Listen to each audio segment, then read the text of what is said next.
Assalamualaikum warahmatullahi wabarakatuh. Pada pertemuan kali ini kita akan membahas materi yang kedua di semester ini, yaitu tentang zakat dan wakaf. Sebenarnya ini adalah satu subbab, akan tetapi dibagi menjadi dua ya. Bagian yang pertama kemarin kita sudah membahas tentang haji, yang sekarang akan kita bahas yaitu tentang zakat dan juga wakaf. Bagaimana itu pelaksanaan dari zakat dan wakaf? Nah, mari kita pelajari bersama-sama. Yang pertama yaitu zakat. Apa itu zakat? Zakat menurut bahasa atau lughah artinya adalah tumbuh, suci dan berkah. Yang mana menurut istilah zakat itu adalah pemberian yang wajib diberikan dari harta tertentu menurut sifat-sifat dan ukurannya kepada golongan tertentu pula. Nah, ini terdapat dalam Quran surat Al-Baqarah ayat 43. A'udzu billahi minasyaitonir rajim. Bismillahirrahmanirrahim. Wa aqimus sholata wa atuz zakata warka'u ma'ar raki'in. Shadaqallahul adzim. Yang mana artinya adalah wa aqimus shalah, dirikanlah salat, wa atuz zakah, dan tunaikanlah zakat, waraka'u ma'arraki'in, dan rukuklah bersama orang-orang yang rukuk. Di sini adalah perintah dari zakat itu sendiri. Adapun yang termasuk rukun zakat apa saja? Nah, yang pertama itu pelepasan atau pengeluaran hak milik pada sebagian harta yang dikenakan wajib zakat. Apa Bu itu maksudnya? Nah, artinya di sini adalah harta yang dizakatkan. Nah, maksudnya di situ ya. Yang kedua yaitu penyerahan sebagian harta tersebut dari orang yang mempunyai harta kepada orang yang bertugas atau orang yang mengurusi zakat atau amil zakat kepada orang yang berhak menerima zakat. Jadi, rukun yang kedua yaitu orang yang berzakat dan orang yang menerima zakat. Berikutnya yaitu penyerahan amil kepada orang yang berhak menerima zakat sebagai milik. Nah, di sini artinya proses di mana pemberian atau penyerahan zakat dari amil kepada orang yang berhak menerimanya. Jadi niat yang tulus ikhlas dari orang yang berzakat kepada orang yang diberi zakat. Berikutnya syarat zakat yang berhubungan dengan subjek atau pelaku. Nah, jadi orang yang terkena wajib zakat itu atau yang mengeluarkan zakat namanya disebut muzaki. Apa saja di situ syaratnya? Islam, merdeka, balik, dan juga berakal. Kalau sudah Islam, sudah merdeka, sudah balik dan berakal, artinya di situ wajib untuk mengeluarkan zakat. Syarat-syarat yang berhubungan dengan jenis harta atau objek zakatnya itu ya. Yang pertama yaitu milik penuh.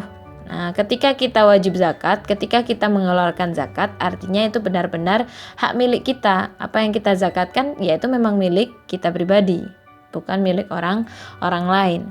Yang berikutnya yaitu berkembang. Apa maksudnya berkembang, Bu? Kekayaan yang mana mendatangkan keuntungan atau pendapatan. Begitu ya. Kemudian yang ketiga adalah mencapai nisab. Apa itu nisab, Bu? Nisab itu adalah batas minimal yang ditentukan dari beberapa jenis harta yang ingin dizakati. Jadi jenis harta itu macam-macam. Nanti nisabnya juga berbeda-beda seperti itu. Jika sudah mencapai nisabnya, batas minimalnya itu berapa, maka diwajibkan seseorang berzakat. Nah, itu maksudnya ya.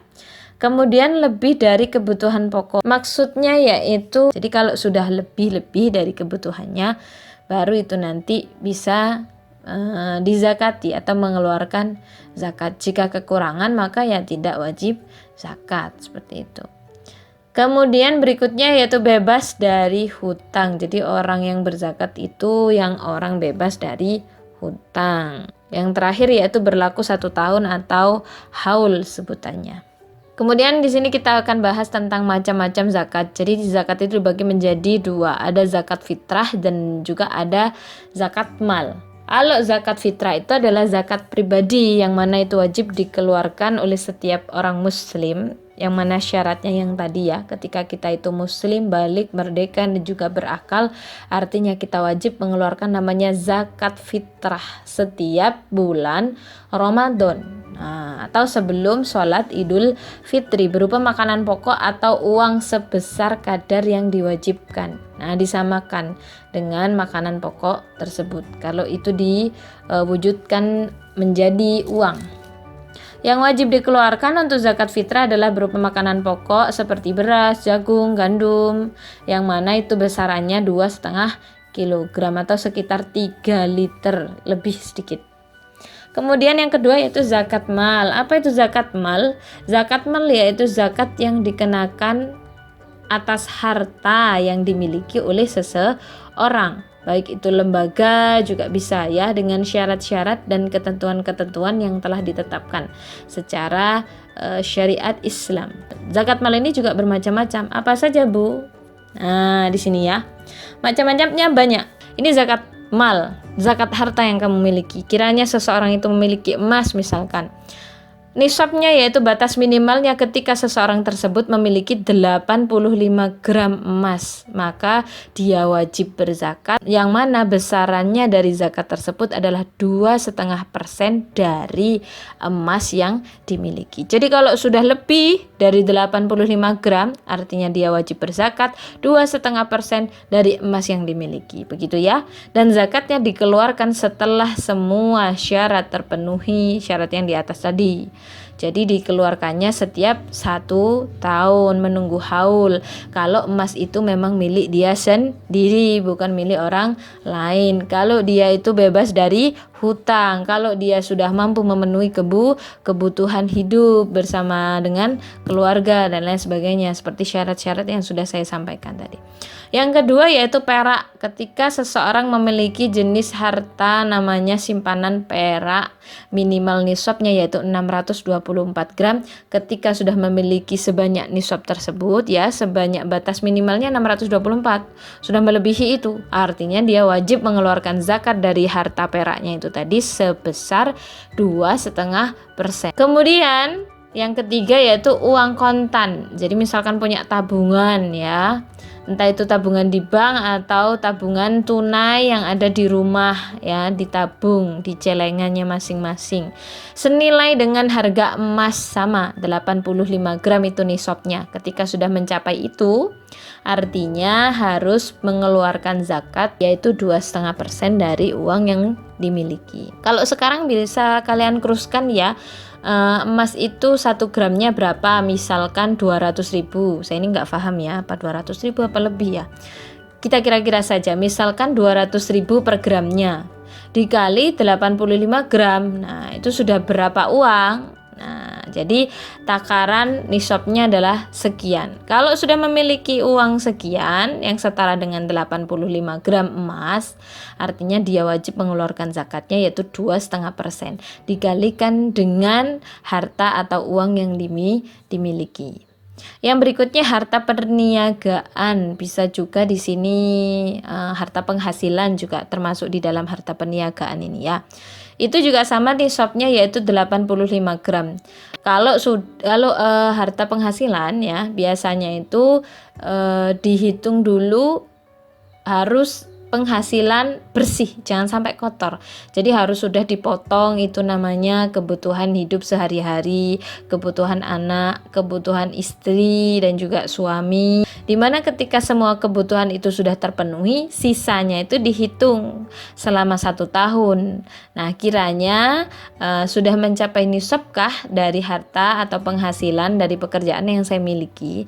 Ketika sudah mencapai nisab, misalkan penghasilannya itu tinggi, per bulan bisa mencapai 100 juta rupiah ya kan, kalau pengusaha misalkan seperti itu, artinya dia wajib mengeluarkan zakatnya sebesar 2,5% dari penghasilan bersihnya gitu ya.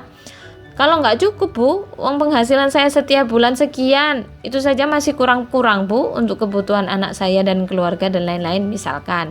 Itu saja saya harus bekerja sampingan dan lain sebagainya. Artinya belum wajib mengeluarkan zakat. Cukup dengan sedekah yang lain ya. Begitu. Berikutnya yaitu binatang ternak yang wajib dizakati. Ada 4, ada kambing, domba, kerbau, sapi, dan unta. Nah, ini binatang ternak yang mana wajib dizakati. Ketika kambing atau domba yaitu minimal 40 sampai 120 ekor, itu zakatnya 1 ekor kambing berumur 1 tahun dan seterusnya. Begitu kelipatannya ya. Setiap bertambah 100, zakatnya ditambah 1 ekor kambing yang mana berumur 2 tahun. Ketika sudah mencapai, misalkan kambing saya banyak peternaknya itu ya, misalnya banyak 100, sekitar 150, artinya zakatnya 2 ekor kambing berumur 2 tahun. Berikutnya yaitu sapi atau kerbau. Nah, di sini minimal yaitu 30 ekor. Jika sudah mencapai 30 sampai 39 ekor, zakatnya yaitu 1 ekor berumur 1 sampai 2 tahun. Maksudnya 1 ekor sapi juga gitu loh ya. Kemudian ketika sudah mencapai 40 sampai 59 ekor, zakatnya 2 ekor sapi berumur 1 sampai 2 tahun. Begitu pula seterusnya, berkelipatan ketika setiap bertambah 30 ekor, maka zakatnya bertambah 1 ekor. Kemudian daftar nisab jenis harta yang berikutnya yaitu dari hasil pertanian dan juga rikas atau harta temuan, harta terpendam. Kalau hasil pertanian, misalkan seperti beras, jagung, gandum, dan hasil perkebunan, misalkan ya seperti kurma, anggur, dan berbagai macam yang lain, waktu pelaksanaan atau menunaikan zakatnya itu bukan menghitung haul, bukan menghitung 1 tahun. Kalau yang lain tadi kan yang sudah kita bahas menunggu selama 1 tahun, itu kita keluarkan, kita kalkulasikan dulu hartanya berapa, kemudian dizakati sesuai dengan mencapai nisab atau tidak. Nah, dikeluarkan zakatnya berapa setiap 1 tahun. Kalau hasil pertanian itu tidak. Jadi setiap seusai panen baru zakatnya itu dikeluarkan. Nisabnya yaitu kurang lebih 930 liter atau setara mungkin 750 kg dari hasil panen. Ketika sudah mencapai nisabnya itu maka wajib mengeluarkan zakatnya. Zakatnya berapa, Bu? 5% ketika itu membutuhkan beberapa biaya untuk tanamannya, misalkan butuh pengairan sawahnya. Sedangkan bila ditanami tanpa biaya pengairan, jadi lahannya itu sudah tidak hujan ya, artinya zakatnya 10%. Nah, jadi lebih banyak ya. Harta rikas, kalau harta rikas atau harta terpendam itu juga menunggu haul sama seperti yang lain. Jadi ditunggu 1 tahun. Besaran zakatnya yaitu 20%. Berikutnya orang yang berhak menerima zakat ada 8 macam. Ya, siapa saja itu? Fakir, miskin, amil, mu'allaf, dan lain-lain. Fakir adalah orang yang belum mampu memenuhi kebutuhannya dan tidak memiliki namanya penghasilan maupun pekerjaan. Nah, fakir itu ya. Kalau miskin, benar mungkin tidak bisa memenuhi kebutuhannya, akan tetapi dia masih memiliki namanya usaha atau penghasilan meskipun itu kecil, begitu ya. Kemudian amil, pengkoordinator dari zakat itu sendiri yang mengatur pembagian zakat. Mu'alaf, orang yang baru masuk Islam, yang mana tidak mampu itu boleh diberikan zakat. Kalau sudah dianggap mampu tidak apa-apa, tidak perlu diberikan ya. Mu'alaf, kenapa sih Bu kita harus memberikan kepada mu'alaf? Kita menunjukkan ini loh, Islam itu indah. Rikob, nah rikob ini yaitu zakat yang dikeluarkan untuk membebaskan seorang hamba sahaya. Kalau dulu kan masih ada namanya perbudakan. Nah, jadi rikob ini adalah hamba sahaya atau budak yang dibebaskan. Nah, dengan menggunakan zakat sendiri. Yang kemudian ghorim. Siapa tuh ghorim? Orang yang berhutang. Jadi kita berikan bagi orang yang berhutang, tetapi tetap hutangnya bukan untuk jalan kemaksiatan ya. Mungkin punya usaha, di mana usahanya itu juga bisa dinikmati oleh orang lain pula, seperti pengusaha toko, supermarket dan lain sebagainya yang kemudian bangkrut ya, atau di situ membuka yayasan pendidikan di mana itu dibutuhkan oleh orang-orang di sekitarnya, tetapi kemudian jatuh miskin karena terlalu banyak hutang untuk membangun yayasan yang diimpikan tersebut. Nah, itu juga yang berhak menerima zakat. Kemudian sabilillah, yaitu orang yang berjalan di jalan Allah. Misalkan membangun rumah sakit. Nah, entah itu orang yang berkecimpung di dalamnya, pengkoordinatornya, maupun orang yang bekerja di dalamnya yang membantu. Nah, pembangunan rumah sakit, pembangunan masjid, nah ya, dan lain-lain. Kemudian Ibnu Sabil. Nah, sudah paham ini ya. Orang yang dalam perjalanan, baik itu haji, baik itu menuntut ilmu, yang penting bukan menuju ke jalan kemaksiatan. Kemudian hikmah dan keutamaan ibadah zakat itu sendiri. Yang pertama yaitu membersihkan mereka, yaitu pemilik harta dari penyakit kikir dan juga serakah. Jadi supaya bisa melatih mereka ya untuk tidak sampai punya rasa penyakit namanya kikir dan juga serakah. Jadi harus berbagi. Kemudian menumbuhkan dan mengangkat derajatnya dengan berkah dan kebajikan. Yang berikutnya mendapatkan kebahagiaan baik itu di dunia maupun di akhirat. Hikmahnya adalah itu.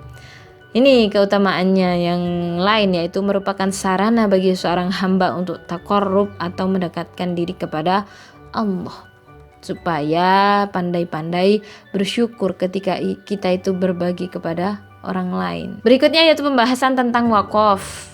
Apa itu wakaf? Wakaf itu berasal dari kata bahasa Arab yang mana dari kata al-habs artinya adalah menahan dan al-man'u artinya adalah mencegah. Yang mana wakaf itu artinya menahan untuk dijual, untuk dihadiahkan, untuk diwariskan. Berdasarkan istilah syar'i, ya, menurut syariah, wakaf adalah ungkapan yang diartikan penahanan harta milik seseorang kepada orang lain atau kepada lembaga. Nah, dengan cara menyerahkan benda yang sifatnya itu kekal kepada masyarakat untuk diambil manfaatnya. Misalkan TPU itu ya, tempat pemakaman umum, masjid, dan lain sebagainya. Hukum wakaf, apa hukumnya? Betul, hukumnya adalah sunnah. Namun bagi pemberi wakaf atau disebut dengan al-wakif merupakan amaliyah sunnah yang sangat besar manfaatnya ya, karena merupakan sedekah jariyah, yang mana ketika seseorang itu sudah berwakaf, fa insyaallah meskipun orangnya sudah meninggal, amalan atau ganjarannya atau pahalanya itu tetap mengalir ketika harta yang diwakafkan itu masih dimanfaatkan oleh orang lain. Di sini adalah dasar hukum dari wakaf itu sendiri. Quran surat Al-Imran ayat 92. A'udzu billahi minasyaitonir rajim. Bismillahirrahmanirrahim.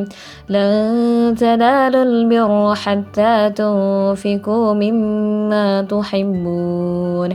Mimma tuhibbuna wa ma tunfiqu min syai'in fa innallaha bihi alim. Sadaqallahul adzim, yang mana artinya kamu tidak akan memperoleh sebuah kebajikan sebelum kamu itu menginfakkan sebagian harta yang kamu cintai. Dan apapun yang kamu infakkan tentang hal itu sesungguhnya Allah Maha mengetahui. Fa innallaha bihi alim. Jadi sesungguhnya Allah itu Maha mengetahui. Jadi ketika kamu mampu menginfakkan harta yang sangat kamu cintai, kamu akan memperoleh sebuah kebajikan yang lebih. Allah itu Maha tahu. Rukun dan syarat dari wakaf. Rukun wakaf yaitu ada 4. Orang yang berwakaf, benda yang diwakafkan, orang yang menerima wakaf, dan juga ikrar wakaf. Jadi kalau kita itu ke KUA bukan cuma untuk menikah ya, tetapi juga untuk berwakaf, menemui namanya PPAIW, pejabat pembuat akta ikrar wakaf. Yang pertama yaitu syaratnya ya. Syarat yang pertama dari orang yang berwakaf yaitu memiliki penuh harta itu. Jadi miliknya dia sendiri, bukan milik orang lain. Kemudian berakal. Jadi bukan orang bodoh, bukan orang gila, bukan orang yang sedang mabuk. Jadi benar-benar dia berakal sehat, kemudian ingin mewakafkan hartanya. Yang berikutnya yaitu syaratnya balik. Yang terakhir yaitu bertindak secara hukum. hukum.